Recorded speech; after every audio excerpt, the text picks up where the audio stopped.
Not streaming. Get that going up. Yeah, so the whole idea that I was thinking was at the end of the stream to maybe be like kind of like that message I sent where it's like, hey, are you a podcast only listener? Are you out there on one of our podcast sites listening to us? If so, we have like a little incentive for you. Like we have something for you, and what that is to join us live on at 7:30 on Fridays, where we have like a little almost like pre-show, right? And I Yeah. thought like that could be like almost like a way where it's like if you want to actually chat with us, it's a little easier to chat with us in the pre stuff because typically when we're in the podcast we're pretty in the zone, so it might not be easier to talk to other people. And then I thought it'd be kind of fun to talk about maybe like a topic that wasn't necessarily massive. So like for example, for today I was gonna see what you thought about the whole WandaVision and like if you were going to watch it or not, or if you have a desire to want to watch it. Ooh, that's a good question. Yeah, so I am actually very excited to dive into these Marvel shows on Disney Plus, mostly because there's really not much on Disney Plus outside of Mandalorian that I desire to watch on a daily basis. Like, like Disney Plus is really good Mm-hmm. for like if you have kids, like, it's just like a plethora of shows and movies that you can even enjoy watching on the background, but like that your kids really like. And so I really love the service in that regard. But like shows that are for me, there's really just not that much of them. And so the fact that we're finally starting to see more original content makes me super excited.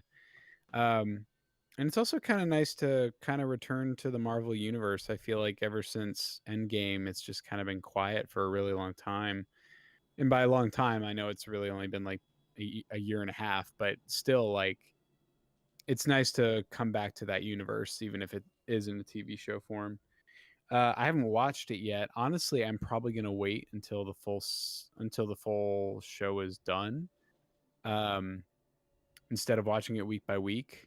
Uh, unless like Ruthie wants to watch it week by week, then I'm totally fine with that. But I'm excited to see WandaVision. I really like I really like um is it what is her name? The Scarlet Witch or whatever? Yeah, Scarlet Witch. Scarlet Witch. I really love her character. I really love the vision, and I mean, and this isn't really spoilers, but and I could be completely off base, but just kind of what I gathered from the trailers, this definitely seems like a show that's uh very Scarlet. Like I almost feel like there's something that's like trapping her within her mind and like force like kind of like giving her her best wish for reality, which is to be married to the Vision, to live a happy life with him even though he's dead. And so I feel like part of this might be like, is this whole show happening in her head? Has she created this like alternate reality where the Vision is still alive? That she can't really cope with his death. Like I don't know.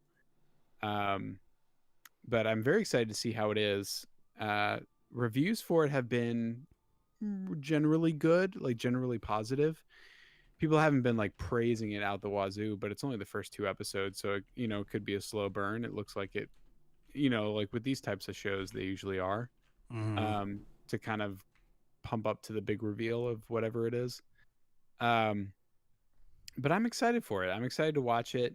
And then I think the other two, Marvel shows that they announced for this year are the Winter Soldier and the Falcon, or Falcon and the Winter Soldier, whichever of them goes first. And then Loki, which honestly, Loki is the one I'm most excited about. Uh, and I just I'm excited to see how they interact with the whole like cinematic universe. Like, are we officially going down the route of multi universes, which it sounds like we may be, because even though the trailer for Tom Holland that dropped today, which we'll talk about later, even though it wasn't Spider-Man, we already know, and it already has been confirmed, that all of the previous Spider-Mans, like Andrew Garfield, um oh, what's his name, the original Peter Parker, Oh, Tobey Maguire. Tobey Maguire, thank you. like they're gonna apparently be in the movie as well as the guy who played Doc Ock in Spider-Man 2. And so that just kind of like means to me, okay, are we officially hitting the multiverse? You know, they kind of like hinted and joked about it in Spider-Man 2, you know, with Mysterio, where like he kind of lied about it, but it was kind Yeah. of like that seed was planted. Yeah. And so now it's like, oh, are we officially heading into the multiverse now? Like, because of everything that happened with Thanos and, you know, with the splitting of the Infinity Stones, has that now caused a rift to create multiple realities? Which would honestly fall in line with where they want to take the movies and shows next. It definitely makes it way more confusing for like older generations of people watching, but Yeah. I, I'm in for it. I mean, I'm in for the ride. So I think Yeah. I think I don't know if these shows will be great, but I am very excited to see more of these characters. So Yeah. that's, And I mean, I know that was a long thing, but like that's kind of my take on it. oh Like, yeah. what do you think?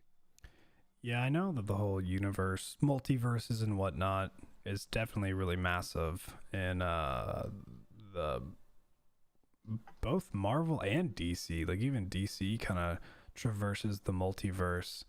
It seems to just kind of be a comic book trend. You know, Yeah, a lot of comic book viewers and writers and stuff go this multiverse. Um, yeah, so like you, I am thinking about waiting for it to kind of come on and have multiple episodes before I start watching, because I don't know how much I'll care to, you know. And I did hear that a lot of people were saying the first episode, it was weird. It's like I gave them something, but kind of not enough. And I can't tell if that was because it did something good where they were like, oh, I want more because it was really good. Or was that more of a, didn't really feel like a full episode. And I haven't been able to get that part out yet from the reviews. right. I definitely heard it's a little, it can be confusing. So Yeah, I think Peter and I are going to probably watch it maybe after the podcast. Just try episode 1, see how it is. And then if it's cool, you know, great.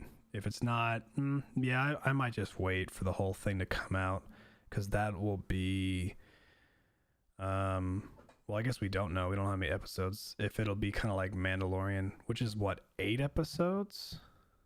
yeah. Mandalorian was 8 episodes, and that's the other thing too, is I don't know if these are going to be season shows, because I mean these are Yeah, big name actors. yeah. If it's one and done, Yeah, that's kind of what I'm thinking is going to be the case, is that these Marvel that'd shows be are, cool. which I'm honestly kind of okay with. Yeah, I kind of Um, like that too. yeah, so I think it's very much going to be, this is a one season show just telling a quick story. Um, but apparently this show is supposed to lead into the next Doctor Strange movie. So Oh, so it that, could just be like a one and done then.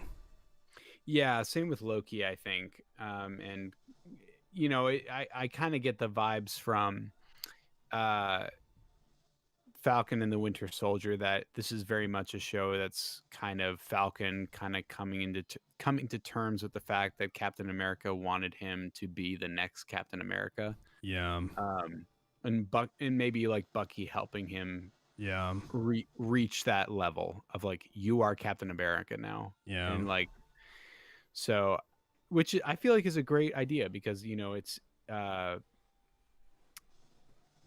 you know, at the It, end of Endgame, uh uh Steve Rogers gives Falcon the shield. yep. He passes the And buck. Do do do. yeah, yeah, except it doesn't. I Yeah, it know doesn't that I go. actually like that, because a lot of people thought he was going to give it to Bucky. I think he But normally did. I think he did in the comics. oh, gotcha. I think he Okay. does become in the comics. But yeah, he passed it on. Yeah, he passes it on to Falcon, and I think that a show about just the transition of power of that is a really good idea, because Yeah, it shouldn't be something that like in the next, you know, big Marvel movie for Falcon or whatever, like it shouldn't just be him all of a sudden in a Captain America outfit. Like it should Dude, that'd be be very weird. much. Yeah, like you need some build up to that. I And almost then I almost yeah. wonder if Disney's original plan was to just kind of capitalize on a TV show to help sell their streaming service, because when this whole thing was thought of was pre-COVID and pre Right. like movie theaters being shut down, and I almost wonder if in their head the original goal was, okay, we're going to keep still making massive movies, but we now have a streaming service and we got to sell the streaming service. How do we sell the streaming service? Okay, what if we add fillers to the movies, streaming only? These fillers could be a show, 8 episodes. We'll be able to capitalize on Disney Plus to get people to want to watch it so they can get that filler stuff. But if they don't care too much about the filler stuff, we'll still do a decent job in the movie to wrap things. Like, I wonder if that was their thought process. Oh, I'm sure that's 100% part of it. And now with COVID, it's kind of just like, all right, well, streaming everything. Yeah, I mean, it's crazy. I mean, because, they've pretty much announced that every Disney animated movie and even some like live action Disney movies are going to be like straight to streaming. Yeah. Except that they have not yet, pulled the trigger on releasing the next Marvel cinematic movies on Disney Plus. They're still committed to making Black Widow a theatrical release. And it's just crazy to think about because that movie was supposed to come out 2 years ago. And so it's just kind of sitting there waiting. And that like Black Widow was going to be like the first movie of Phase 4, if that makes sense. Because Endgame was the end of Phase 3. What? Okay. I don't know if I follow too much. Yeah, like basically the story from the very first Iron Man to Endgame were all in phases. So like every Avengers movie was the end of a phase. Oh. And so like Phase 1 was up to the first Avengers movie. Then when you get to Age of Ultron, that's the end of Phase 2. And then Endgame was the end of Phase 3. Oh, that's interesting. Yeah, and so like the next movie that starts, it will be Black Widow, and that will be Phase 4. Mm. And so it's really a cool idea. Like I really love how they're building it. It's just I have no idea what they're gonna do next. Like how do you top Thanos? And so it kind of gets to that idea of we're gonna get into the multiverses, and we're gonna go galaxy size on this, and like maybe they'll fight Galactus or whoever. Like they need X-Men, dude. They need X-Men so bad. Like actual X-Men, not just mutated people or whatever they call them. And I guarantee you that's going to happen because they bought the rights to the X-Men. They've probably already decided who they want to be the X-Men.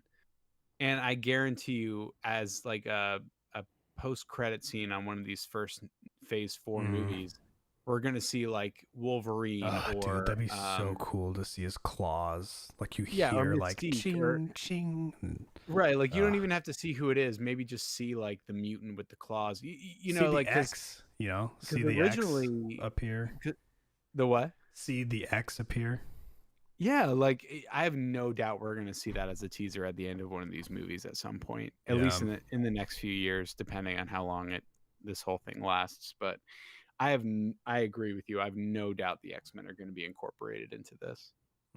It'll be fun.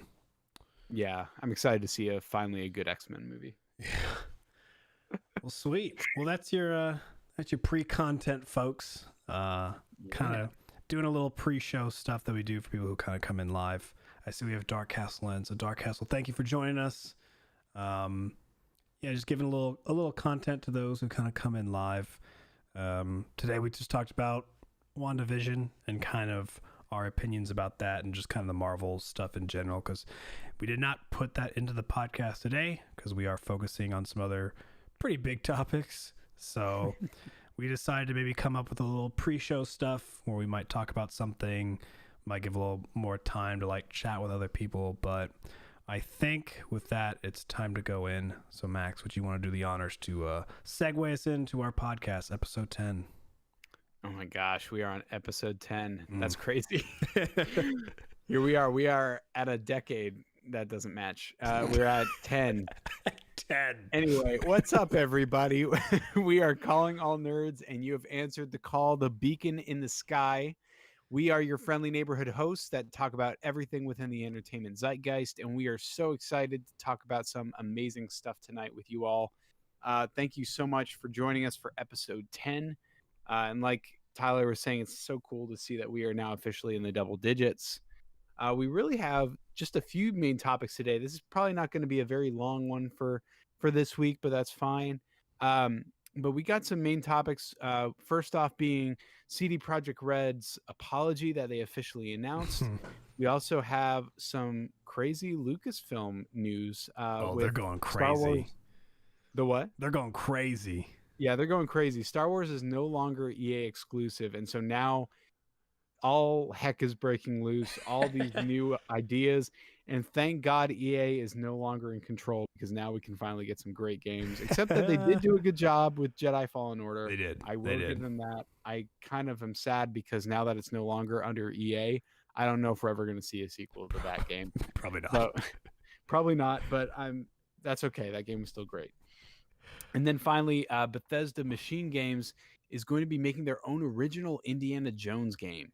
And so, I mean, we're getting some classic new stuff here, from Star Wars to Indiana Jones. Mhm. Like this is some like old school stuff. And so those are our main topics for today. And then, of course, as you all know, we will then go on to upcoming games that we're anticipating for the rest of this month, what we both are playing currently, and then our favorite entertainment of the week that we will talk to you about. And then normally with our upcoming games, it's like this week we're including something that's not a game. So we're going to be including some news about a new film that Tom Holland is not going Spider-Man. to be in. It's not Spider-Man. Yeah, it was kind of disappointing. It was teased and it was weird and I was annoyed. But it's Tom Holland and we love him, so yeah. we'll give him some credit. That'd be cool. But yeah, I thought we could go ahead and start off with kind of some crazy news, and I really want to see your opinion on this, Tyler. This is kind of my main topic, I guess, that I kind of have researched, I would say, out of the three. But this is in regards to CD Projekt Red's apology. And so what this was on the 13th, Wednesday, CD Projekt Red on their YouTube site posted a video titled Cyberpunk 2077, Our Commitment to Quality. And we will have a link to said video in the YouTube links so that you can watch it there if you feel so inclined. But it was basically a quick 5-minute video of a very subdued co-founder, Marcin Iwinski. I totally am butchering his Polish name, so I apologize to him. He's not listening, I'm sure, but I always hate when I mispronounce people's names. Our condolences. Yeah.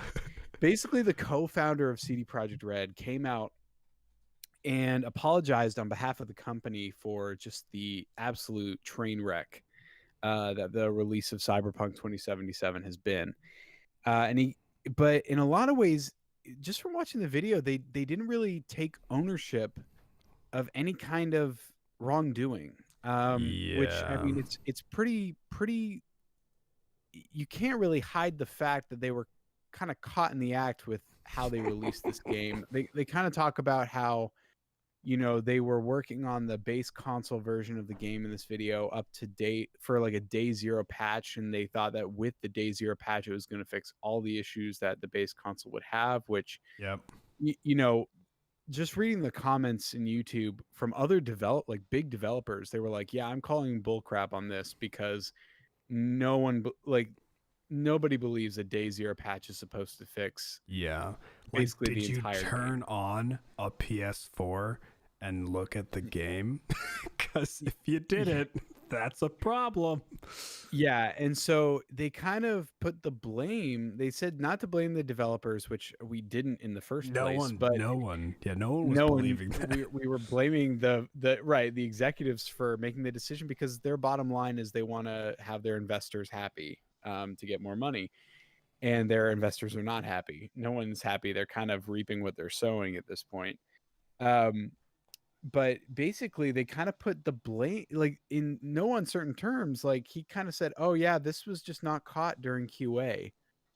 And so basically we're supposed to believe that QA at no point had warned them that the base console versions were basically unplayable Yeah. um, up to the release of the game. And, it just kind of goes into that whole discussion we had all those weeks ago when this game was released that, it was only able to be reviewed on PC, that you were not allowed to use anything but beta footage. See, that's That, the other shady part, right? yeah, it was so shady because they knew that they were releasing a game that was not ready and they thought they could get away with it. And, obviously this is an attempt to win back goodwill. I mean, it is honestly pretty surprising to see any kind of founder of a company come out personally and make a video of talking about their commitment to a game.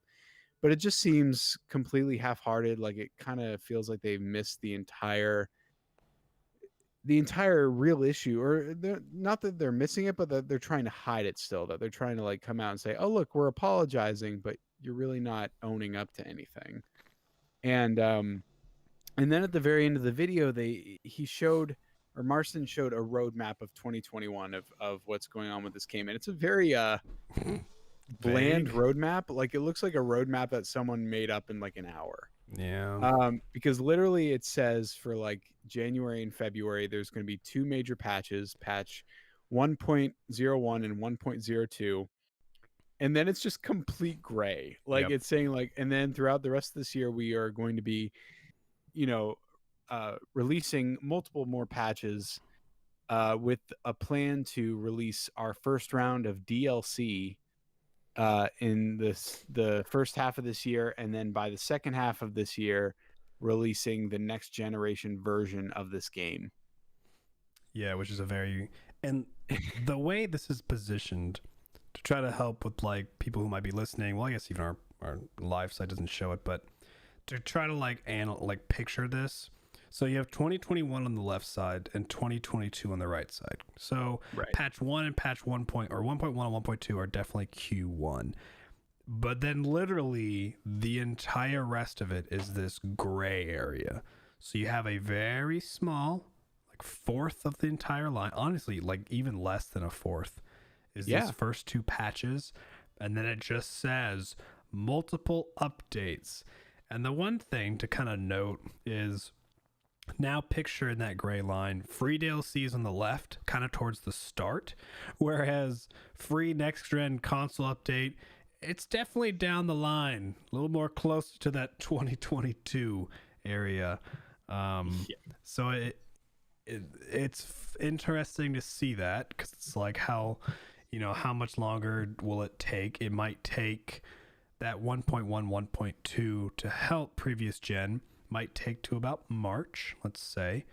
Then brings the question, yeah, maybe you should have just waited till March to release the game. And then or the console versions. or yeah, like wait maybe till for the console versions, because that's not uncommon.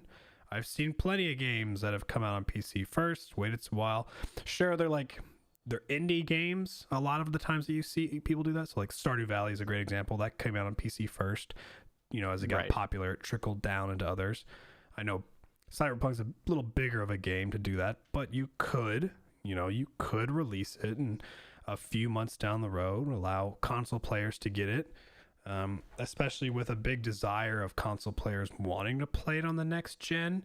You can't even really get a next gen console right now anyways, so maybe releasing it a little bit later, you still probably would have had a bunch of pre-orders. But yeah, it's a weird graph. Definitely take a look at it. It's an interesting one. Yeah, it's just so weird, man, and it just makes me really worried about the future of this franchise. Like, because I mean, at this point, if they're saying that they're going to be working on fixing this up until a year from now, how many people are still going to be playing? How many people are still going to be playing this game? Because we are officially in a new generation of console. Granted, it is a very slow beginning to new generation of console, probably the slowest generation shift ever. Partly because of COVID, but also partly because there's not that many new games out for these first 3 months of the new console generation, as well as you can't get a hold of one. Like I'm still trying to find one, and I honestly don't think I'm gonna be able to get a PS5 until like 2 months from now, probably, unless I get lucky.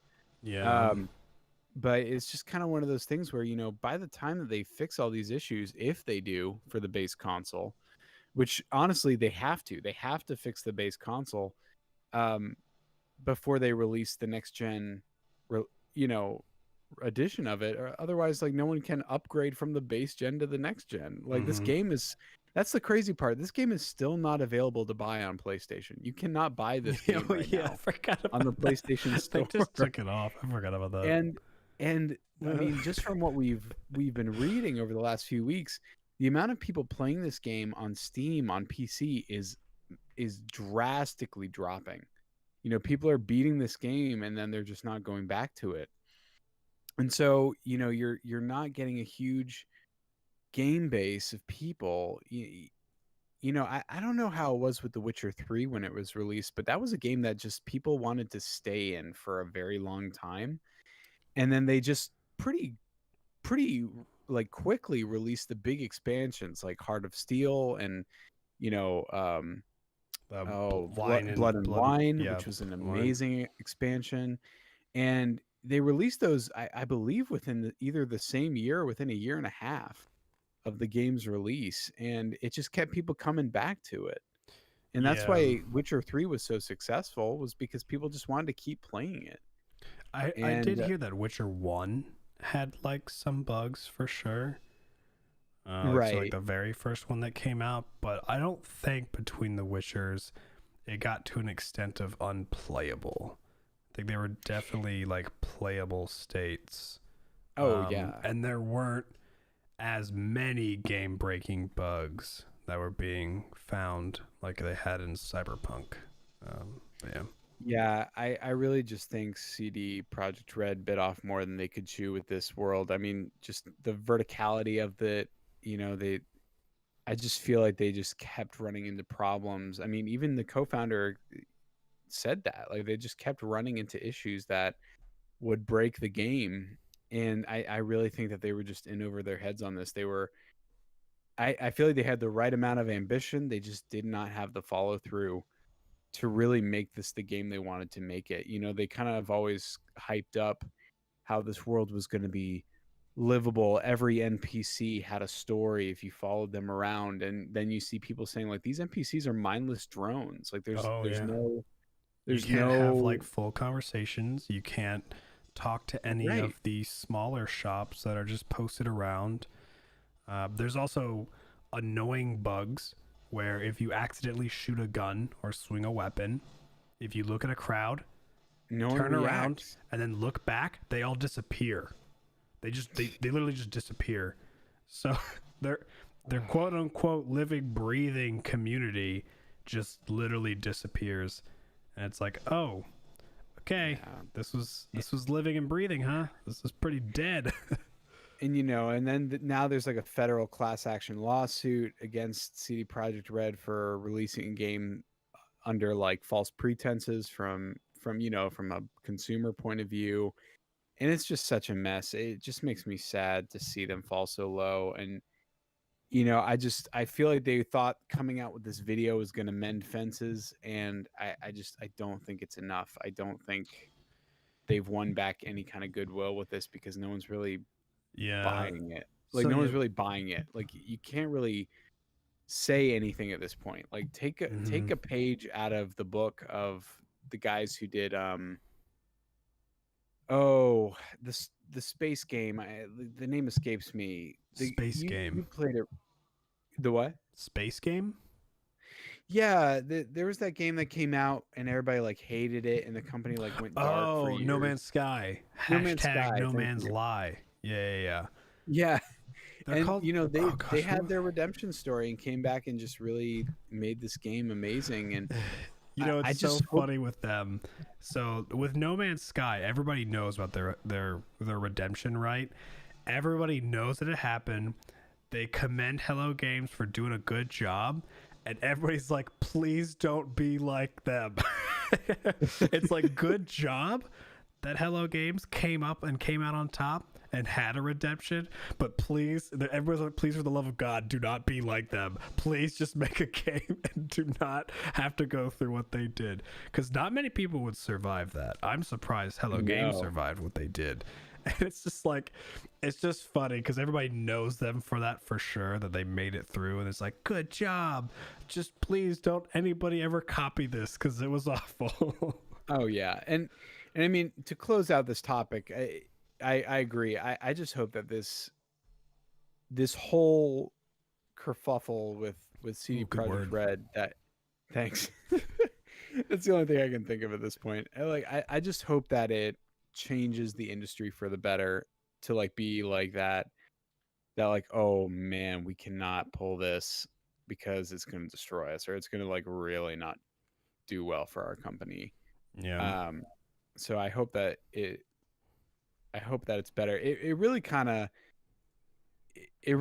of pushes the question of, are pre-orders worth it? Are you like, I'm done with pre-orders, man. I am too. Honestly, I am too. Like, I've been burned so many times with pre-orders, and I'm just kind of over it. I'm like, you know what? When the game comes out and I see the reviews for it, I'm going to buy it if I want to play it. Yeah. And you can get it day of now. You're good. Yeah. There's just no incentive to pre-order anything anymore. And you honestly, you don't owe them a pre-order. Like, they have to prove to you that their game is worth it. Yeah. No, definitely. So, yeah, I'm kind of over it. But yeah. Especially with the digital age. Digital age makes the question of pre-orders, at least for me, I've been questioning it a lot. I started going pretty hardcore digital only whenever I got either my PS4 or my Xbox One.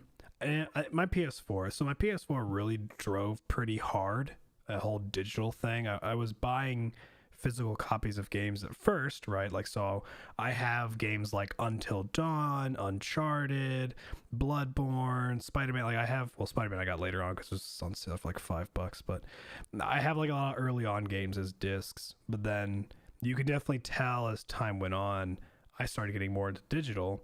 And I still watch a streamer, and his name is Dan's Gaming. And whenever I would watch him, he would get that question asked of, hey, are you pre-ordering X game? And he would always just say, no, what's the point in pre-ordering? I can just get the game the day of. And I'm like, yeah, no, that makes sense. Like, yeah, why am I pre-ordering? Like, I can just wait. And another part of his thing was, I'll just wait till day of, because if it blows, I don't have to get it. If it's great, cool, I'll just start the download in the morning and then play it later. Like, I'm cool with that. And I think that's definitely probably the route I'm going to try to remind myself, you know, if I do have this urge to pre-order, be like, oh, hold on, don't forget, let's wait. Oh yeah, it's definitely going to be a transition. Like, you know, like, we're so used in the gaming community to pre-order games that, you know, it almost seems like second nature. You see a game coming out and you're like, oh yeah, I'm totally just going to buy it right now. Yeah. And then it's ready. I don't have to think about it. And it's like, well, no, like, just be patient and wait, like, just like a few hours, and you can see if it's worth it or not. Yeah. Oh yeah. No, definitely. But yeah. But did you want to move on to, honestly, probably one of the bigger topics on here? Oh yeah. Yeah. So Lucasfilm Games, one, they came back, right? Because Lucasfilm Games was gone, but then it came back to life. I remember seeing like a tweet or something like that. Yeah. They came back. I'll try to see if I can find it later to kind of mention it, but it was like a whole big deal that Lucasfilm Games kind of came back, and that was where the teases started to begin. And so what happened was Lucasfilm Games is now teaming up for two separate games, one with Ubisoft and one with Bethesda. One is making Star Wars, the other is making Indiana Jones, which I think is so cool. So the first one that we'll talk about idea. Definitely the Star Wars. It is no longer an EA exclusive. Max talked about that in the beginning, where it could mean some sad things with, you know, Fallen Order, but it probably definitely means a lot more good things. So I have an article here, and it looks like it's from like Ubisoft's news site. So I don't have an author per se. It just sort of says Ubisoft. I was going to read the first kind of two statements. So it says Ubisoft and Lucasfilm Games have announced a collaboration on a new Star Wars game. Development on the project will be led by Massive Entertainment, whose expertise and talents will be used to create a story-driven, open-world experience within the Star Wars galaxy that will also utilize the studio's cutting-edge technology and advancements, including Snowdrop Engine, which I'll go into in a second. The vast Star Wars lore is an incredible source of inspiration for our teams, said Yves Guillemot. Maybe he is the co-founder and CEO of Ubisoft. This is the beginning of a long-term collaboration with Disney and Lucasfilm Games, and we are pleased to be working hand in hand to build upon the incredible legacy of Lucasfilm to create a game that we know Star Wars fans will love. So, one kind of thing to kind of take from this, in the beginning, it did talk about the actual development team. So this one will be Massive Entertainment, who was underneath Ubisoft. And I looked up like what Snowdrop was, because I did not know like right away what that was. So games that are using Snowdrop right now include games such as Tom Clancy's The Division, Mario Rabbids Kingdom Battle, South Park The Fractured Butthole, Starlink Battle for Atlas, Tom Clancy's Division 2, and Untitled. And these are 4 TBA games. It says Untitled Avatar game, The Settlers, Rabbids Adventure Party, and then the Untitled Star Wars game. So I thought that part was a little interesting, mainly because I do know what Division, Rabbids, and South Park are. And they're very 3 different games. So I thought that was just kind of interesting that they all kind of run off this same Snowdrop engine, which I thought was kind of cool. Makes me wonder kind of how it's going to look. Yeah, it's kind of shocking. Yeah, when I read that, you know, I heard Ubisoft. I'm not the best when it comes to knowing these like subsidiary companies that are like underneath others. So when I'm thinking Ubisoft, of course, I'm thinking, you know, Assassin's Creed. I'm thinking like the new Gods and Monsters games that I just played. So in my head, I was like, oh, okay, like Snowdrop, maybe that's what they call that whole like Assassin's Creed thing, because they're claiming it's going to be like an open world like story driven, so maybe it'll run. But now, yeah, I was very surprised to see that, oh, this is the Rabbids engine, which, hey, Rabbids was a great game. Don't know if that really shows much about the engine. It was a great game. So it'll be kind of cool to see. I'm very curious because I know that like Ubisoft can make some cool stuff, but then we've talked about this in the past. They can make some very repetitive copy and paste stuff. You typically see it within the same titles.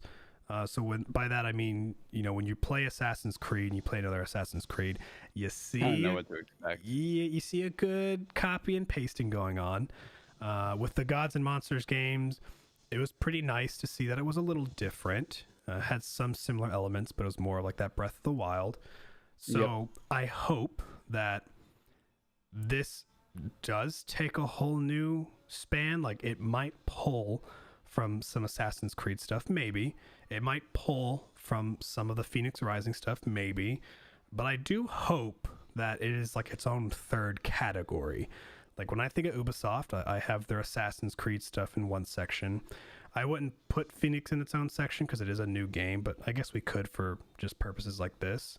And then I hope that this third section of open world is what this Star Wars falls under, because I would like to see something new and fresh. And I think fans would definitely need that, because if they do follow suit of an Assassin's Creed, I'm already can hear it now of people reviewing it saying, game was fun, got repetitive, did boring Jedi work, do this, fetch quests, boring. So it'd be, you know, I could see this going either way. I'm excited, very hyped. Not very hyped. I'm just very excited. But I'm also trying to not like get too into it because it really could go both ways. The thing is, for me, is you're right. I mean, this game is far out. Yeah. first and foremost. Like, Yes. we will probably not see this game until like 2024, 2025.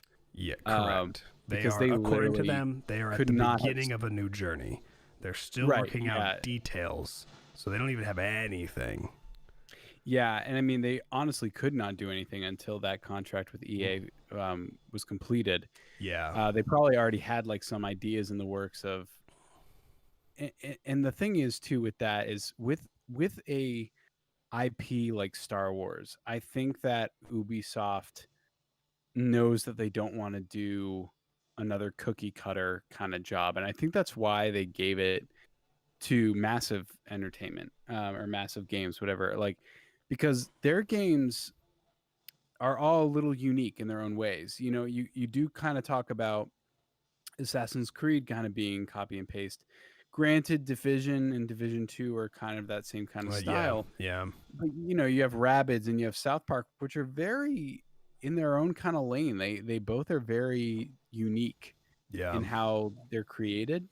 So I personally would be shocked if they just tried to make a generic Assassin's Creed type open world with like just massive map and a lot of, you know, drop points to hit and find things.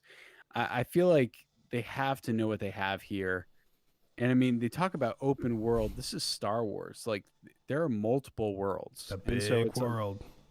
right. It's a universe really. So it's like it's kind of one of those things where it's like, okay, I kind of hope that they take a page out of Jedi Fallen Order's book and kind of make semi open worlds, like semi world maps for each planet. You know, like go to like allow for movement between planets and stuff like that, but don't make it so utterly massive in scope that that it's stretched so thin that there's not anything to enrich the planets that you are on. And this is all just talking out of my butt. Like I have no idea what they plan to do, but I have.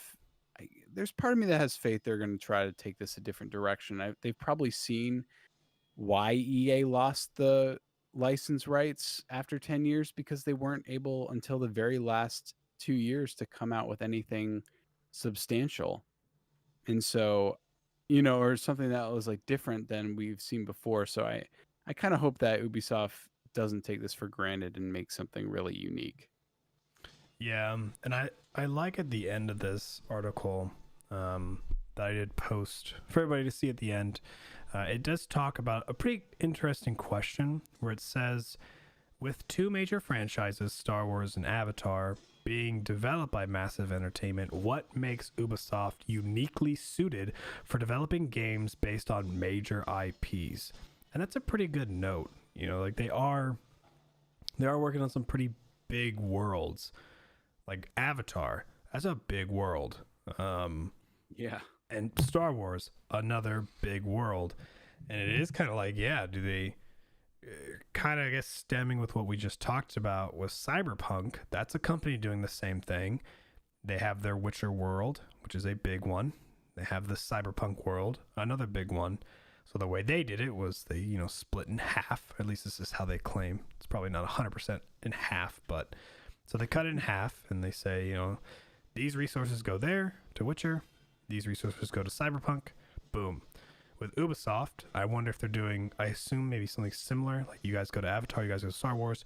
Or because they're taking the time to have it so spread, it's like, nah, it's like, you know, like 80, 90% Avatar, 10% Star Wars. As years progress, that, you know, that divide will get smaller to a 50-50, to a 40-60, 30-70, and then eventually the game Avatar will be out. Then it's like more work on Star, you know. So it is kind of cool to see that, one, they're getting some, you know, pretty big major titles because it's exciting. It's fun to see companies grow and what they do.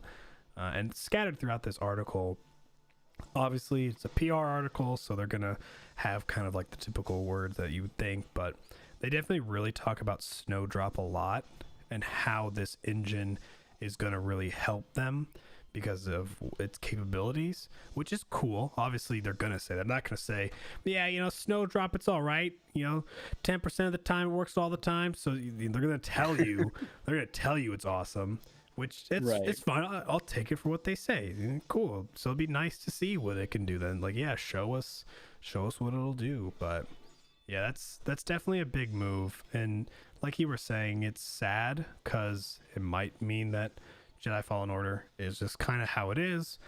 Who knows kind of what's going to happen to that game? We'll see. You know, we'll definitely see in the future. But yeah, that part is the sad part. But I think there's a lot to learn from EA and kind of the mistakes. It's not unknown about the Battlefront 2 or Battlefront 2 with the micros. yeah.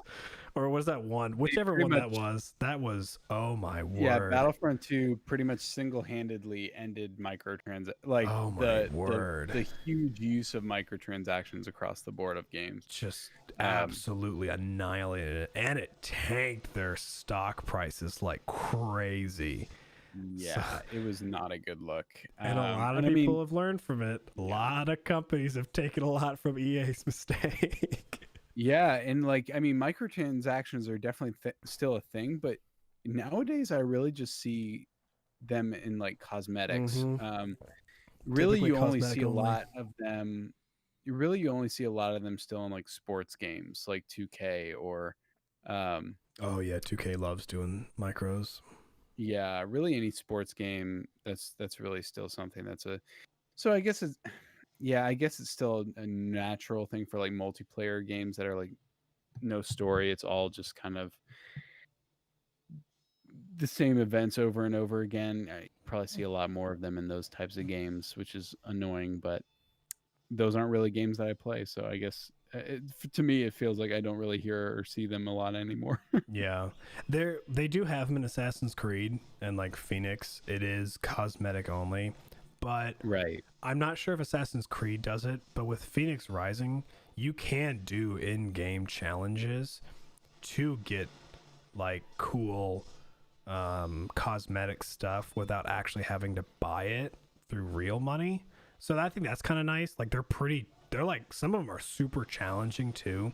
You do challenges to get tokens to then spend like in the game. So I can see something cool like that with this, where it's like, hey, you know, you're a single Jedi, go defend against, you know, like 300 enemies, and if you do, you get some tokens to go spend on maybe getting a really cool lightsaber or something like that. Like I kind of think that'll be a thing, but Yeah. I don't get too bothered, kind of like what you were saying. But the cool thing is Lucasfilm ain't stopping there. They're still going with a. This is cool. They did a teaser video. I think I saw it through Twitter. It's probably on YouTube. I'm not too sure. I think I posted their Twitter link, but they have a teaser video, and it is now announcing that Lucasfilms and Bethesda are making an Indiana Jones game. There wasn't much given to this on the face value. If you look deeper into the video, there's a lot of cool like hidden Easter eggs. So I have kind of like two articles that I posted. So one is from Bethesda's website, similar to Ubisoft. It's kind of like the quote unquote official kind of announcement that shows their tweet, just kind of saying, hey, the standalone adventure starring the legendary archaeologist will tell a wholly original tale set in the height of the career of the famed adventurer. And it's like, look at our tweet, look at our video, word. But there's a really cool Games Radar article, and this one was written by Alyssa Mercante, and she talks about how and she references other people too, there's a lot of cool, apparently like hidden stuff throughout this little short clip that they have. So apparently like there's an Easter egg to certain things that are obvious, but then others that maybe aren't. So there's some nods to Bethesda, some to Machine Games, some to Lucasfilm Games. There's even a Todd Howard like hidden Easter egg inside of it somewhere. Oh. And like I guess they assume this is like Indiana's desk or whatnot. And then there's hard to see clues that show like, I think one of them, let me scroll down. Oh, so apparently there's a plane ticket to Rome which places the game in 1937, which means it falls between the events of Raiders of the Lost Ark and Indiana Jones and the Last Crusade. So that's kind of interesting. So this would be a really cool article. I would suggest kind of people going through and reading. And there's probably some pretty cool YouTube videos out there as well of like YouTubers maybe like analyzing the video and picking out the little things that they see.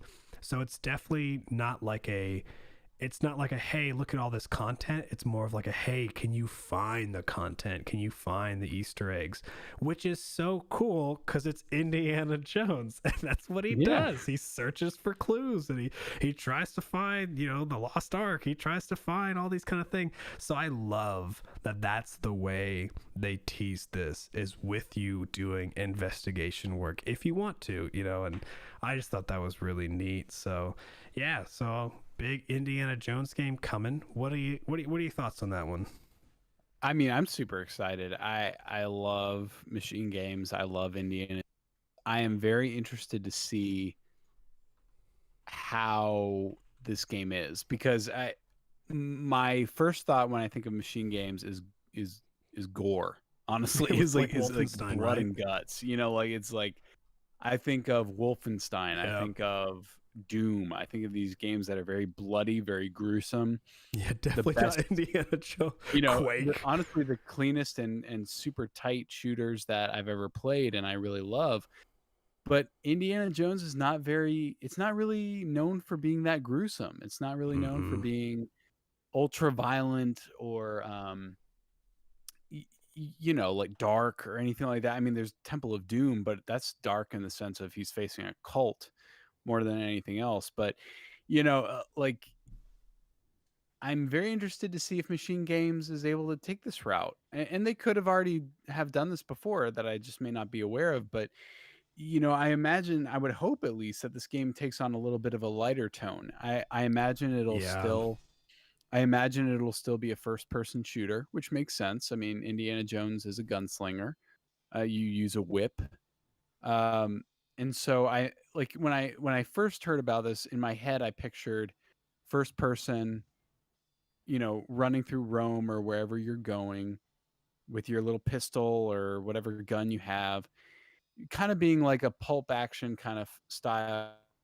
You know, Uncharted is very much so a spiritual successor to Indiana Jones. Indiana Jones is kind of that, you know, best known classic adventure story of a hero who's in way over his head and is kind of just a regular Joe, but survives by the scuff of his pants. You know, like he's just kind of the guy that you can be behind because he's full of charm and charisma, and even though he kills people left and right, you know, like it doesn't really bother you. Yeah. And so I imagine there's going to be a lot of shooting. I imagine there's going to be a lot of fighting, but I really hope that they try to do something new and like you said, involve a lot of cool puzzles. Even if it is first person, that could be really cool.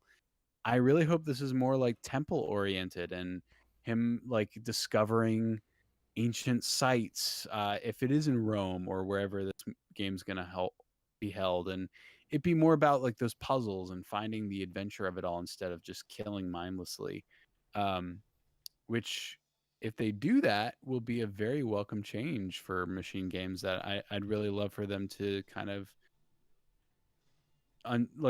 unmask. You know, like I feel like all I've ever seen of them is that really ultra violent kind of game style, which, you know, really no one else does it quite like them, so I enjoy it. But I'd like to see them try something new, and who knows, they could honestly completely surprise us and come out with a third person like adventure game that looks just like Uncharted, except that you're playing Indiana Jones. But I feel like that would honestly kind of be to their detriment, because Uncharted already does that the best. And so it's like, well, we don't want this to feel like Uncharted. We want this to feel like Indiana Jones, you know? And so I feel like it would be really cool if they could make it work in first person. Yeah, for sure. Now, I do know, like, Machine Games didn't do Doom. They only did Wolfenstein. Oh, you're right. I'm sorry. That was the Doom. Yeah. And I only... know why I thought Machine Games did it. No, it's all good. I thought so at first. The only reason why I asked, or why I say this, because I was going to say, I've noticed Doom has started to like up their puzzle game, but they're not like that intense. So I was kind of like, oh no, like I don't really know how well they could do puzzles. But I never played the Wolfenstein games. I know that you have. Did you were like inside of those games? Were there like some kind of complex puzzles or whatnot, or do you think doing puzzles is like probably like a newer thing for them? I mean, there were like moments in the You're right. You're absolutely right. Machine Games has only ever done Wolfenstein, and then like they did one Quake game, Yeah. in 2016, but everything else has been Wolfenstein. Um, I mean, I've played through all of the Wolfenstein games. There's never like super hard puzzles. There are like platforming moments where you kind of have to like figure out how to get to the next room or something Mm-hmm. like that, but it's never anything super in depth. It's usually Okay. just shooting something.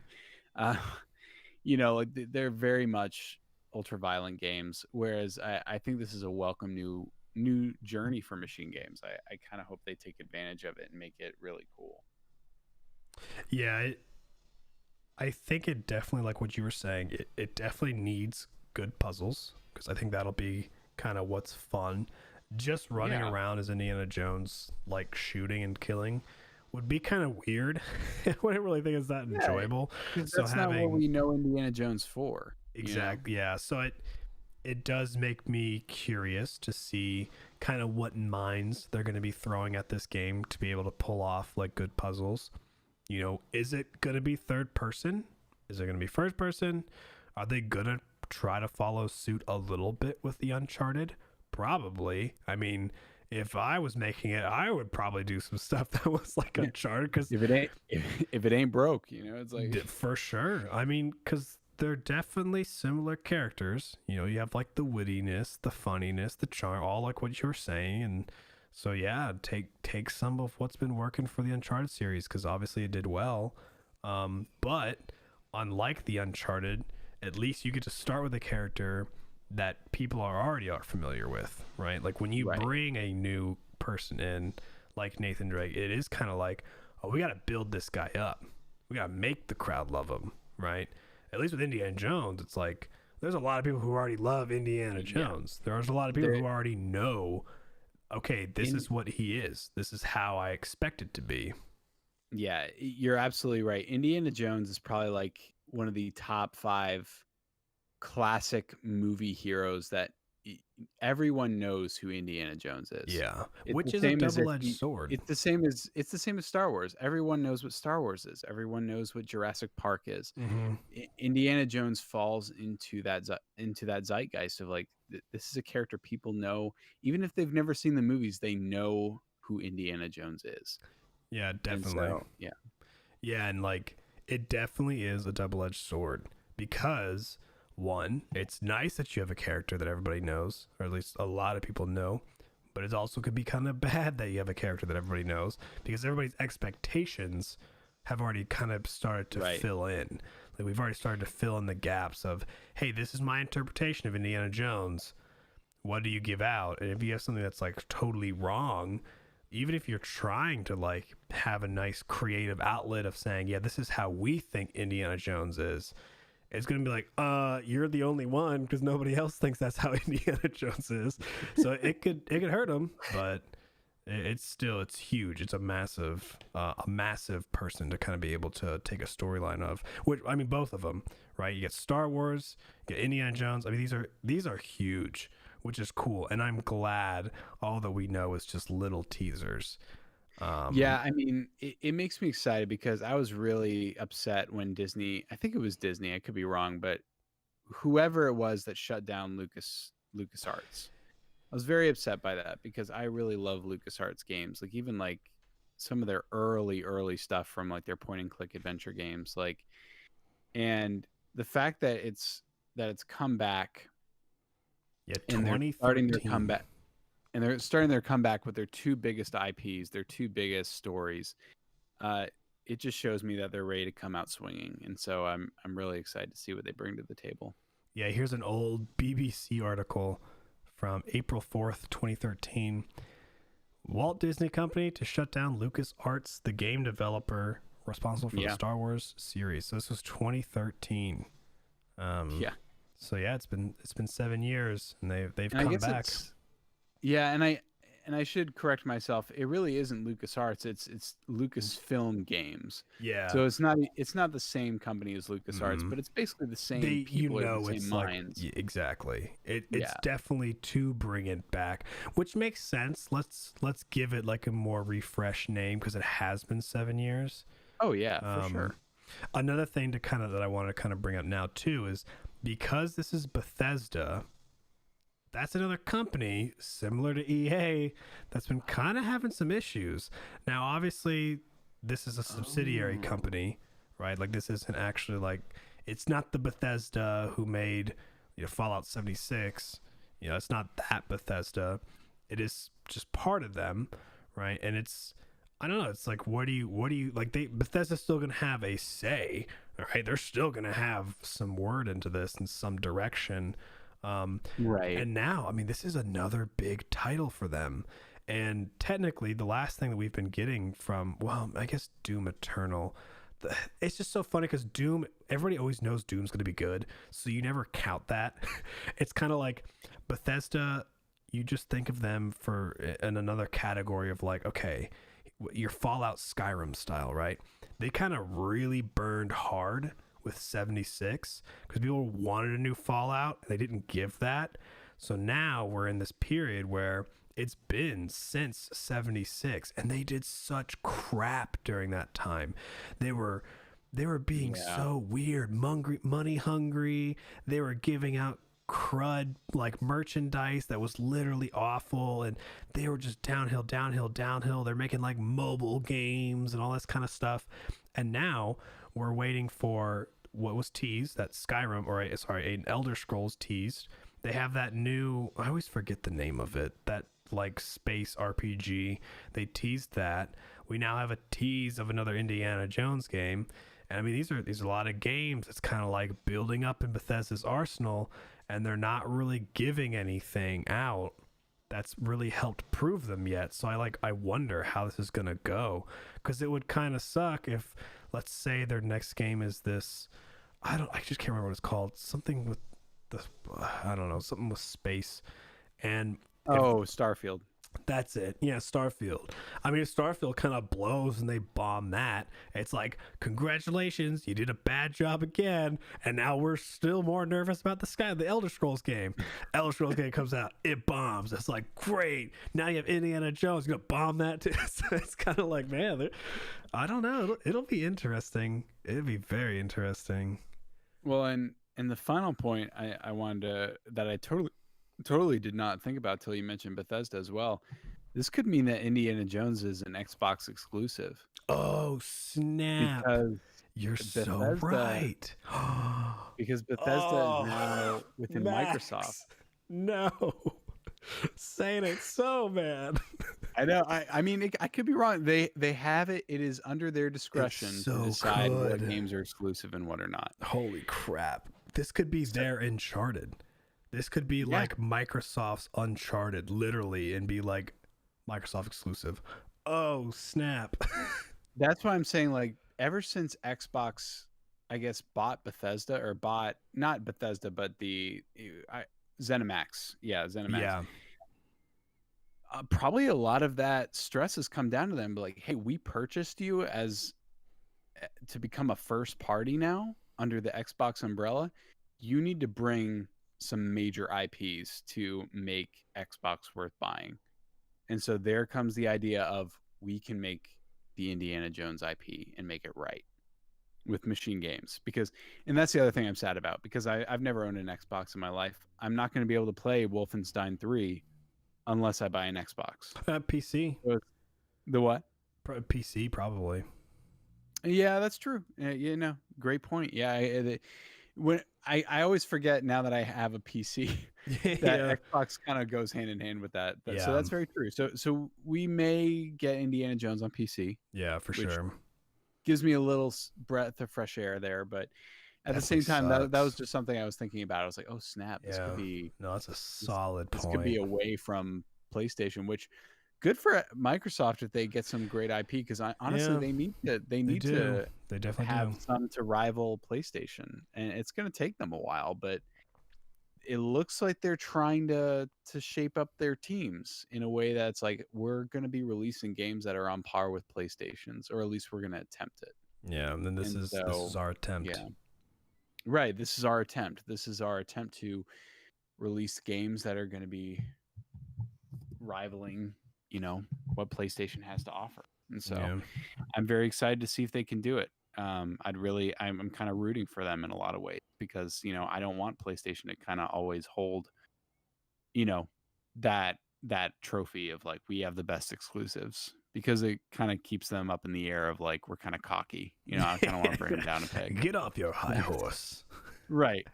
Give us something that rivals Xbox Game Pass now.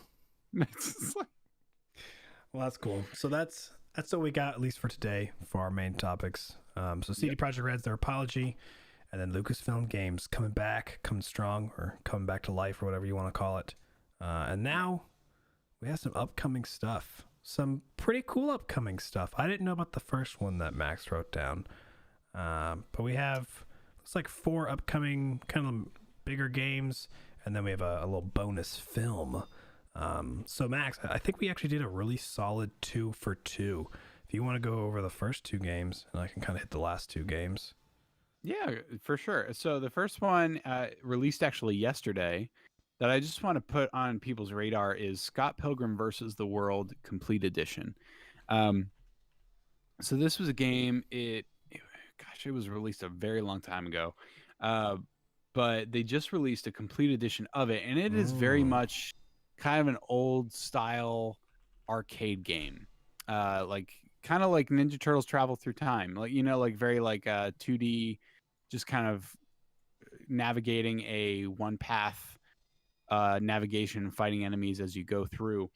But it's just with the story of the comic Scott Pilgrim, and I'm a huge Scott Pilgrim versus the World fan. I really love the story of it, how it's a love letter to video games in a lot of way, and the music's really rad.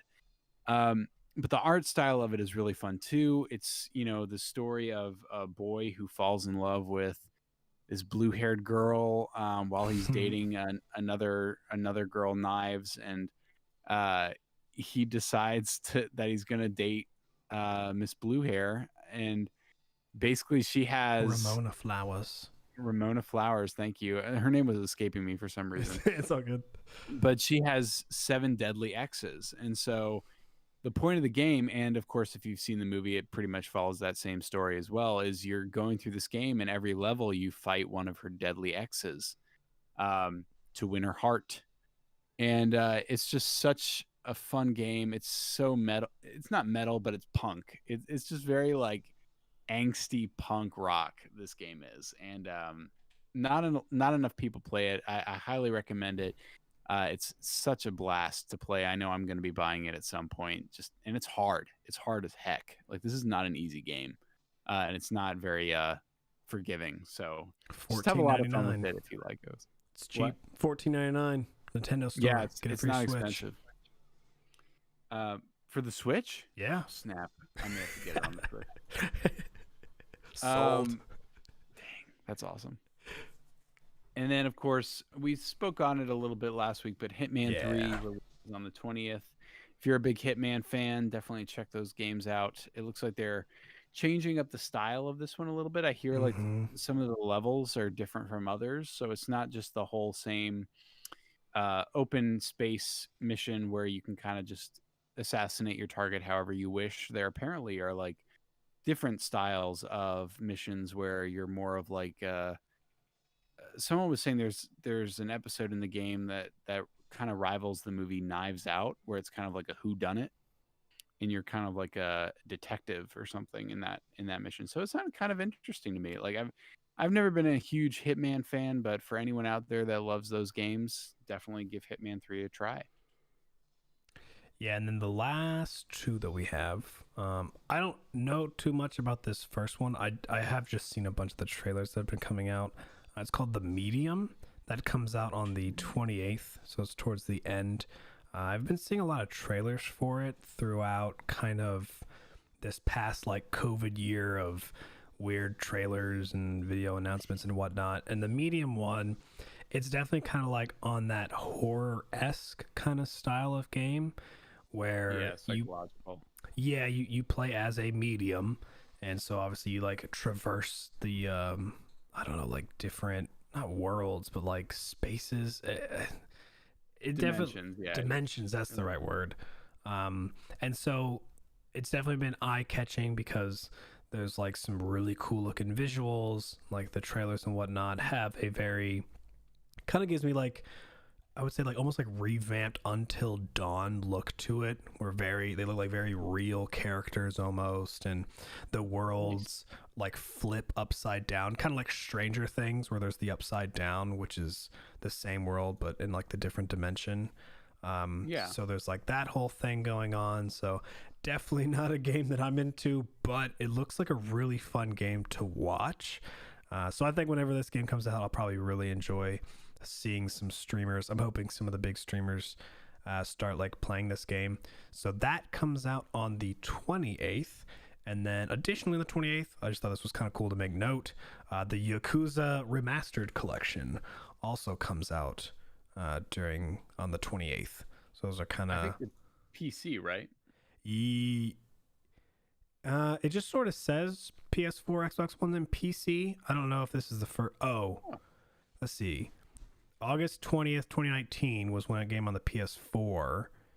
And then the 28th is when it comes to Xbox and PC. So this is the Xbox PC release, comes out on the 28th as well. So that's super exciting because that's Yakuza 3, 4, and 5. Yeah. And that will officially mean that every single Yakuza game is on PC. Oh, wow, that's cool. That's really exciting for me. Yeah, that's a big one then for sure. And then the last thing that we have, we got kind of teased, Max and I. Well, I thought, and then I kind of teased everybody else, thinking that's what it was. It's Spider-Man, I swear. Like Tom Holland tweets, and all he says is 14/1/2021, and I'm like, bro, Spider-Man. Like that's where my mind goes. But no, alas. It is for another pretty cool looking one. I'll give it this. I watched the video. It looks good. It is a movie called Cherry. Unfortunately, this is a Apple TV exclusive, though. So if you don't have Apple TV, you cannot watch this, which I do. I bought a new phone, and they gave me Apple TV for a year. So this thing better come out before the end of the year, because then I can watch it and share it. It is directed by the Russo Brothers. It'll come out March 12th, so you definitely can watch it. Oh, okay, sweet. Yeah, so I can, I'll definitely try to host maybe like a little watch party for it. Directed by the Russo Brothers, which they did the Marvel films, right? Oh yeah. So that's So they that's did exciting. the event, like the Avengers Endgames films stuff. Yeah. Okay.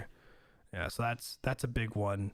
It definitely, so the movie, what it's about is I can't tell the time frame. It looks a little older, but not like World War II by no means. But the main character, played by Tom Holland, he goes into the military. He has some PTSD. He suffers a lot of depression. There's a love interest in his life that you can definitely tell they have some conflict because of his new habits.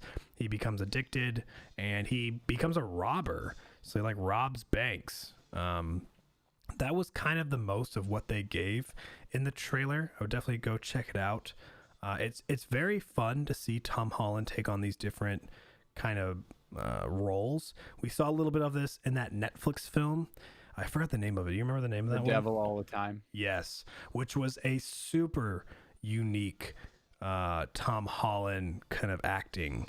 So that was cool. And I think this is going to follow the same suit. It's definitely obviously less Spider-Man, more like serious Tom Holland. And it will. I think it'll be cool. I think it's gonna be kind of intense because some of these, at least in the trailer, this is some of the be moments. A really dark movie for sure. Oh yeah. So when did you say that came out? March what? So it comes to theaters on February 26th, and it'll release on Apple TV on March 12th. Oh, sweet. So that's pretty soon. Just a couple of months away. So I'll definitely be checking that out. Maybe I'll host like a little watch party. That'd be kind of fun. Yeah. But that's all we got. That's what's upcoming. Exciting stuff for sure, but not extremely exciting. But hey, maybe someone out there is just dying to play Scott Pilgrim now, which it looks pretty cool. Looks pretty dope. I hope so, man. That's a fun one. So Max, what have you been playing?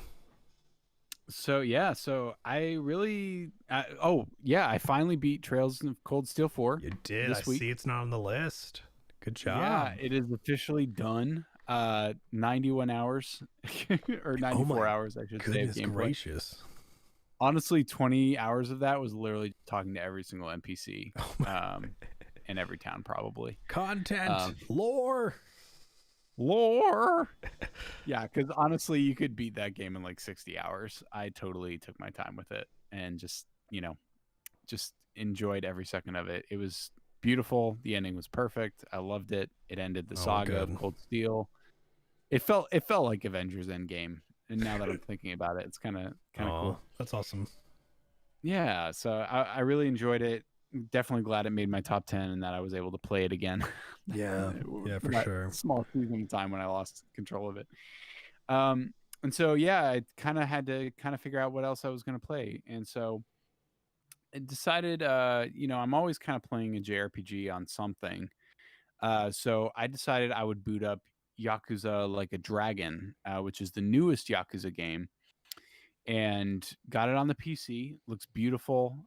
Playing it on, with like really high resolution, and it kind of made me convinced, like, if I ever want to go back and play the original 7 Yakuza games, I need to just get them all on PC because it's kind of the best way to play them, in my opinion now.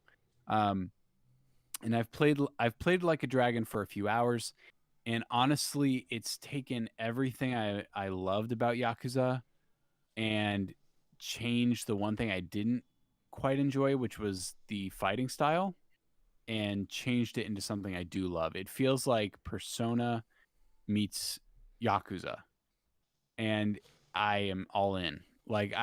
This is already in these first few hours. I'm like, this is the Yakuza game I've always wanted.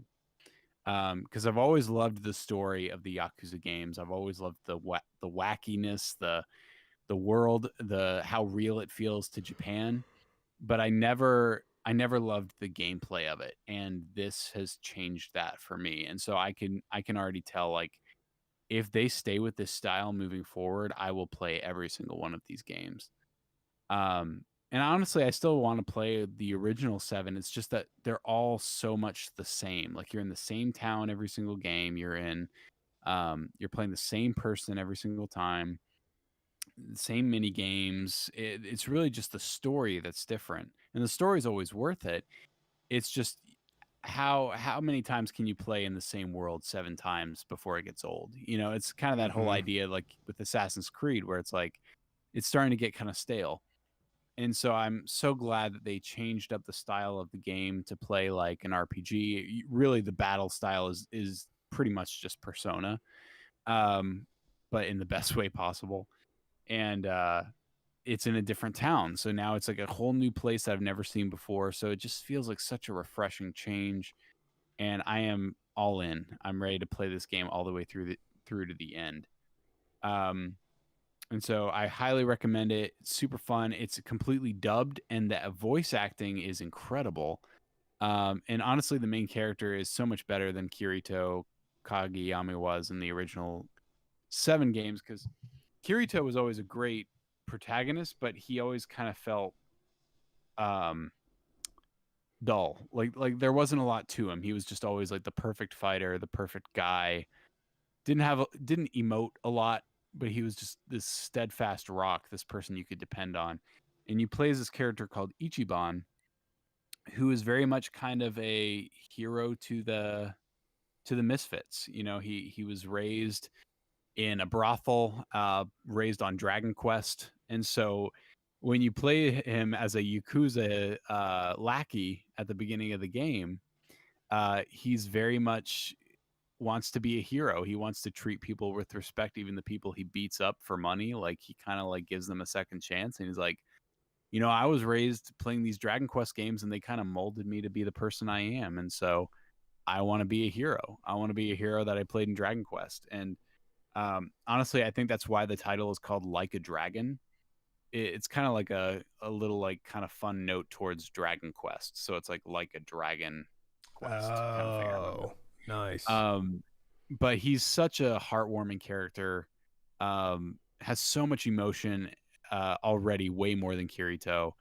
And I just feel like they really have completely made every aspect of the Yakuza series better with this game. And I almost feel like I'm getting a fresh start with this series. And I really essentially am. It's a completely new story. They finished Kirito's in Yakuza 6, A Song of Life, but um I'm very excited to see where this game takes me. And then outside of that, when I can't be playing on my PC, I'm gonna be revisiting Shadow of the Tomb Raider, which is the one of the free games on PS Plus this month. I love the Tomb Raider games. This is the final game in the trilogy that have been released recently within the last 10 years. I've already played it once, but I've honestly played through the other two twice. And I just wanted to kind of revisit it. These games are kind of like Uncharted to me, where I can play them over and over and over again, and they get old for me. Like they're just kind of that perfect adventure game that I always love to pick up. Um, that just feel like a good book, and I'm just replaying it. It's a lot of fun. Now, did you say this is not the first one, correct? Correct. This is the final one. So Okay. there's the new. This is the last one of the trilogy that Crystal Dynamics made, and these games are amazing. Like the it's kind of like the open worldness of it. It's very much God of War esque, where it's not open world. It's like you have your areas. You have like an overworld map, but you're in a very specific small area where you have Okay. your collectibles, your tasks, your side quests, your main quests. But it's that same kind of style as God of War, except that you have guns and a bow, and Mm, you kind of use stealth to hide from your enemies and stuff like that. gotcha. But this is the third game, the final one, where it takes place, I believe, if I'm trying to remember correctly, in Peru. Or it takes place around like the Aztec kind of stuff. I could be completely wrong on the environment. I still haven't started it yet, but I'm planning to start it tomorrow. But I already forgot where it takes place. I think it's in Peru. Um, but there's Tomb Raider, Rise of the Tomb Raider, and then Shadow of the Tomb Raider, which is this third one. Okay. And yeah, and it's a phenomenal game. It's so good. Yeah, I know I claimed it, and I think I have the first two then on Xbox, because I think Xbox has also given away the first and the second one via like Xbox Live, like the game of the month as well throughout the years. So Yeah, same with PlayStation. They released them for free like over they the have. last few Oh, years. okay. I'll So have to go through them. I really want to. you should, man. I think if you enjoyed if you enjoyed Uncharted and if you enjoy God of War, you will Yeah. really enjoy these games. Yeah, I like that she's more of a she's more of a badass like Indiana Jones. It's just like it's a cool way of how they said, all right, we're gonna make a female Indiana Jones and she's gonna kick booty, and I kind of like that. I think it's fun, so I'm definitely excited to try it out. Lara's a great character. She's very tortured, honestly. Like, her story throughout this trilogy, it's kind of cool. The first game really kind of shapes who she is as the Tomb Raider we know. Because at first Gotcha. she's just kind of Lara Croft, this expedition person, and throughout the first game, she kind of has to claim her first life, and how she reacts to that. She learns how to fend for herself, how to hunt. Like you kind of do all of that with her, so that by Rise of the Tomb Raider, she's now this experienced explorer who's gotten some blood on her hands. And then Shadow of the Tomb Raider just kind of ramps it up to the nth degree in terms of she kind of does something. I won't spoil anything, but she kind of does something villainous at the beginning of the game that really scares her friends and the people around her in her life. And she kind of spends the whole game kind of making up for that, like kind of finding Yeah. redemption from that act. And so she's constantly straddling the line of, good versus evil. Not good versus evil, but like going too far into the darkness of like what you do, like what you're willing to do to get what you want. Interesting. Yeah. So Sounds pretty cool. It's pretty deep. yeah, kind of. I mean, like they don't land it great, but I Oh mean, I yeah. could see what they were going for. Yeah. But honestly, the gameplay of it is the best part of it. The story is not the best part, but the exploration and the tombs and the fighting, it's fantastic. Word. That's cool. Yeah. And then on my side, man, I finally got my first ever platinum on the PS5 or so. My first ever platinum like ever too. And Nice. of all games, Bugsnax. Very first platinum. And then like 2 days later I platinum Astro, cuz that was a short one. But man, getting that, I got the platinum for Astro, and then there was like a bonus thing that you could do. Technically, you could platinum the game with 93% completed. And I got to the end and it was like, oh, to get 100%, do these time trial stuff. And I was like, oh, it's just one achievement. Like, I might as well. I literally have gotten everything else, Holy crap. That was the hardest thing in the entire game. doing these like super fast missions felt harder than Demon Souls. I was raging, but I did it. So I 100%ed both games. Yeah, there you go.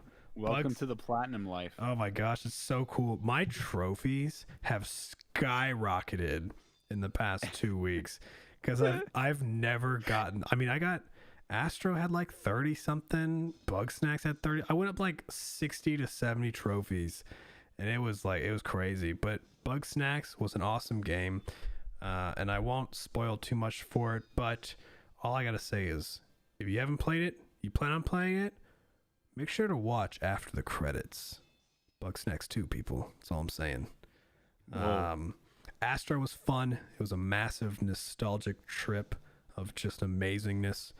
They had all these references to, there's 4 main worlds. One world you get the PS1, the second world you get the PS2, third world the PS3, the fourth world you get the PS4. And within those you get like artifacts.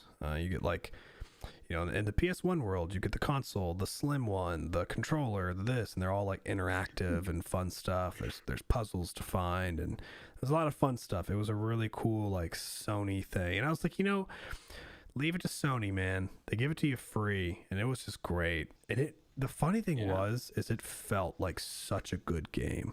It was so polished.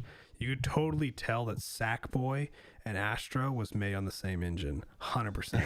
They're literally the same style of game, but that was fun. So I did that this past week. Still playing Demon Souls. Peter and I play it together, so that kind of takes its time. So we're still doing that. Nothing really too new on that front. But then wow, that was weird. But then the big game that I'm kind of playing on my own is Stardew Valley. I mentioned it last week that Stardew got its 1.15 update, so I decided to check it out. I'm currently 41 mods into the game. I have 41 mods running on this thing, and oh my word, is it so good. Man, it was like a work night the other night. I usually get off work around 4-ish, so I started playing Stardew around 5. Peter finished dinner around 7. Me and him ate, and I think that's when we watched the new anime show that I'm going to be talking about for my entertainment of the week.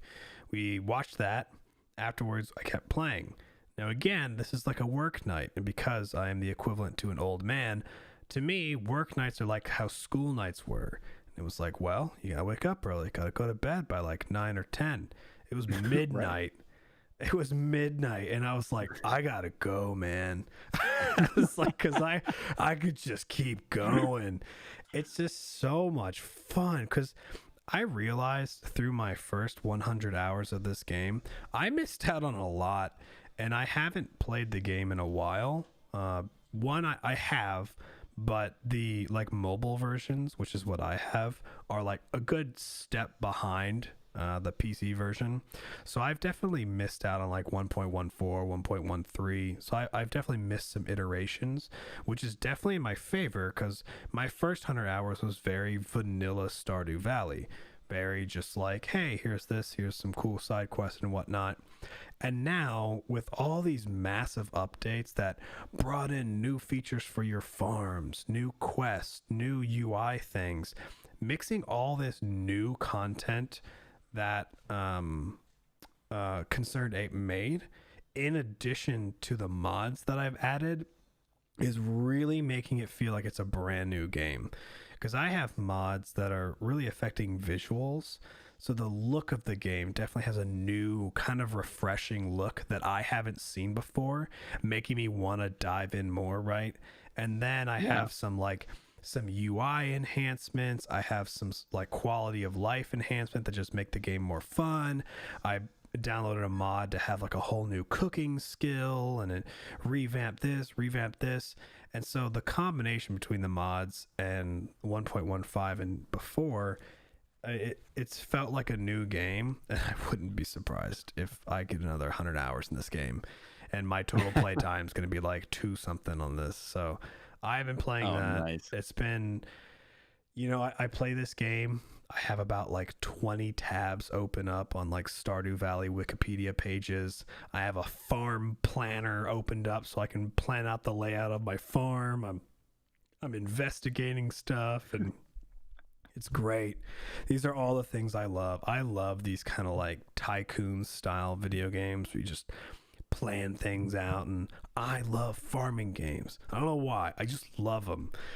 I love Harvest Moon. That's awesome. Harvest Moon was so much fun. To me, Animal Crossing was very similar, just didn't have the farming aspect. I just love these style of game, and I can easily put some hours. And Stardew does it right, because Stardew definitely not just farming, because you do some fun quirkiness. There's some cool quests. There is definitely like a combat piece to this thing, fishing, all that kind of jazz. So Stardew Valley, that'll be the big one.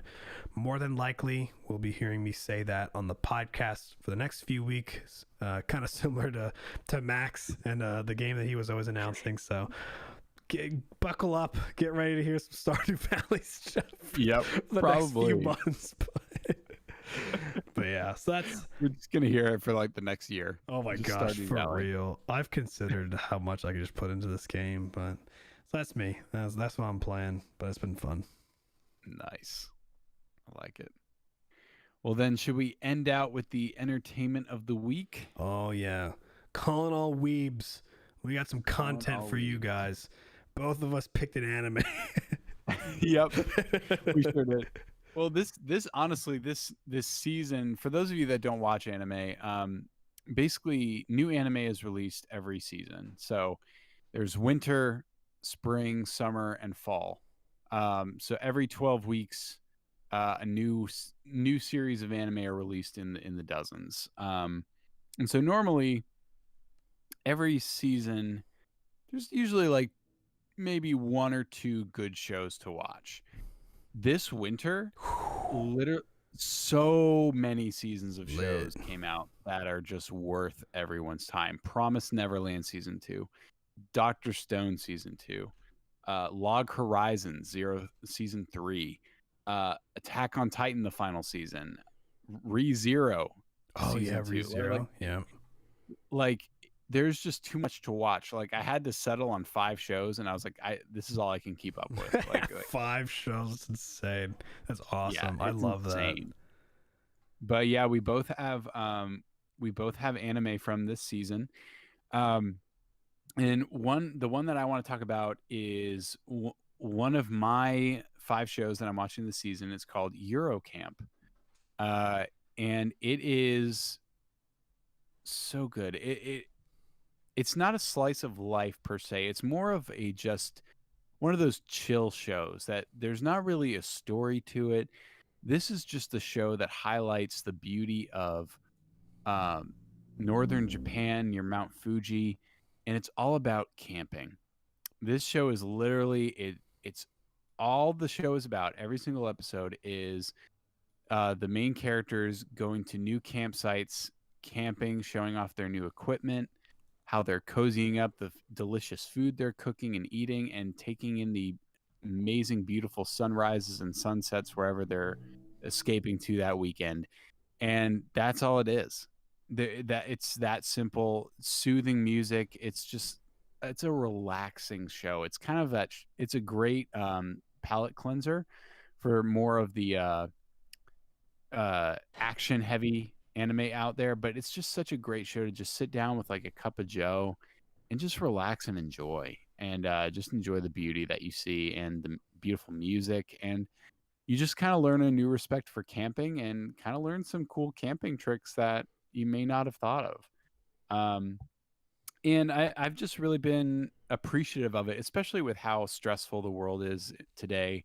It's nice to have shows like this that really can just take your mind off that and just really kind of relax and just see some beauty. And I really appreciate that this season. I feel like more than any other show.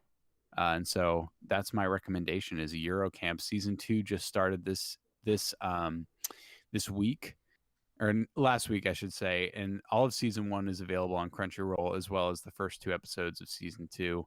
And it is highly worth your time. It is just very, very fun. Yeah, I just texted Julie saying that we have to watch it because it's about camping. And that is like all up in my alley, dude. That's awesome. I'll have to check it out. Oh, yeah. It's super chill. Just, oh, it's so great. And so then my anime, it too is featuring its season 2 starting yesterday is when it came out. So it'll be a Thursday exclusive if you have Crunchyroll Premium, which I guess means it'll be Friday past for anybody else. But so that is Dr. Stone.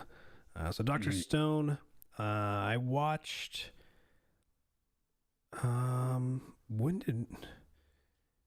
I don't remember when Peter and I started Dr. Stone. I guess it was 2020, the first one. So we definitely binged that. It was great.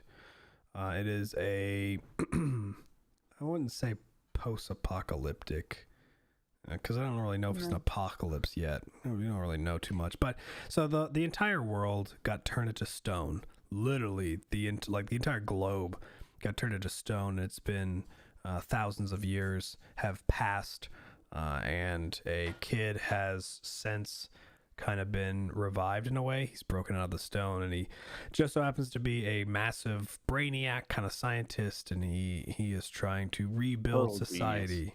Oh yeah, and he's rebuilding society. There's some quirkiness to it, some funniness to it, some sadness to it. There's definitely like an overarching, pretty deep story where you have two main kind of ways that people are wanting to rebuild society. So you have your main character who is wanting to rebuild it and rebuild it like better. That is the goal. He wants to like make the society up to where it was and go beyond. And then there's another party where the leader of that kind of group is definitely pretty hurt from the previous life, I believe. I think so. We haven't gotten too much about it yet, but he definitely wants to go down more of the route of, no, grown-ups suck. Like, why do we want these people? We only want like the righteous kids to come back, and we're gonna start this world free and no rules sort of thing, and it's going to be greater in that way. And so they're very conflicting kind of concepts, because one likes the rules and the order and that type of deal, and the other guy's more of like, no, freedom, kids are better than adults. And so these are like the two paths, and between it, season 1 was all kind of about obviously your main character and how he's using science to build and create some pretty awesome things, anywhere from ramen to like a cell phone. So it's pretty cool. And season 2 started, which is called what is it, the what wars, the Stone Wars? The Stone Wars. Yes. Yeah. So it's Dr. Stone, the Stone Wars, which is where obviously these two conflicting, I guess, tribes are gonna potentially go to war. So if it sounds interesting, definitely watch season 1. It's one of those animes that doesn't take too long to watch, because you do definitely get enthralled into it pretty easily. It's a pretty interesting concept. And if you're interested in it, it started yesterday, so you can definitely watch it weekly every Thursday, starting now, and just kind of sit back and enjoy the ride. It's not as chill as Eurocamp sounds, but it's definitely on a chiller side. It's not always, like combat and things like that. It really is fun and kind of, you kind of learn a little bit. Don't try anything at home that you watch on it, but it is kind of cool. You learn some things that you didn't really know was how something was made. Yeah, it's very different from your typical shonen in a very refreshing way. For sure. It's like Bill Nye the Science Guy meets shonen. Yeah, no, definitely. But so I think with that, it's wrapping up episode 10, making it to the double digits. And I did want to just quickly say a small little aside for those who might be watching us, or I should say, sorry, listening to us on one of our beautiful podcasts out there, whether you be on Apple or Spotify or Simplecast.